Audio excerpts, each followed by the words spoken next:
Hello everyone, good evening. నేను మీ రాజీ. ఇక్కడ చూడండి, ఇది ఇంటర్ సెకండ్ ఇయర్ జువాలజీలో అయితే నేను చెప్పాను కదా, ఆల్రెడీ 4 పేజెస్ చెప్పాను. దాంట్లో తర్వాత ఉందన్నమాట శ్వాసక్రియ.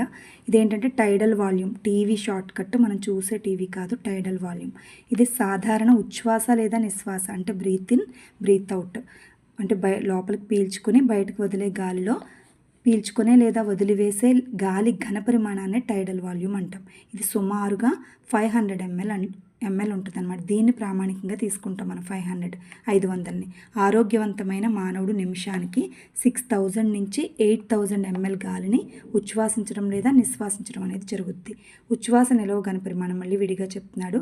ఇన్స్పిరేటరీ రిజర్వ్ వాల్యూమ్, ఇన్ అంటే లోపలికి కదా, ఇన్స్పిరేటరీ రిజర్వ్ వాల్యూమ్ IRV, బలవంతంగా ఊపిరి అనేది పీల్చుకున్నప్పుడు టైడల్ వాల్యూమ్ కంటే అధికంగా పీల్చుకోగలిగితే, టైడల్ వాల్యూమ్ అంటే 500 ml తీసుకోవాలి, దానికంటే అధికంగా గాలి పీల్చుకోగలిగితే దాన్ని ఉచ్ఛ్వాస నిలవ ఘన పరిమాణం అంటాం.